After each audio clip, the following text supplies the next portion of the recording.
வணக்கம் மக்களே, இன்றைக்கி நம்ம என்ன பார்க்க போகிறோம்னா கொழுமிச்சங்காய் சாதம் தாங்க. வாங்க எப்படி செய்யலான்னு பார்த்தலாம். என்ன காஞ்சிச்சுங்க, கடுகு போட்டலாம். கடுகு பொரிஞ்சிச்சுங்க, கடலை பருப்பு போட்டலாம். கூடவே உளுந்த பருப்பு போட்டலாம். நிலக்கடலையும் போட்டுடலாம். கடலை பருப்பு நல்லா வெந்துச்சுங்க. கூடவே நம்ம வரமிளகாய் சேர்த்துக்கலாம், கருவேப்பிலையும் சேர்த்துக்கலாம், மஞ்சத்தூளும் சேர்த்துக்கலாம், உப்பு நம்ம சேர்த்துக்கலாம். உப்பு போட்டு கிளறி விட்டுட்டு இப்போ கொழுமிச்சங்காய் பாதியை புழிஞ்சு விட்டுடலாங்க. இப்போ அடுப்பு ஆஃப் பண்ணிடலாம்.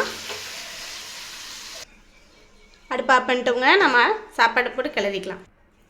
சாப்பாடு போட்டு மீதி இருக்கிற கொழுமிச்சங்காயை நம்ம சாப்பாட்டை மேலே புழிஞ்சு விட்டுடலாம். நம்ம கிளறியாச்சுங்க. சாப்பாடு தயார். வீடியோ பிடிச்சிருந்தா லைக் பண்ணுங்கள், ஷேர் பண்ணுங்கள், மறக்காமல் சப்ஸ்கிரைப் பண்ணிடுங்க. வாழ்க வளமுடன்.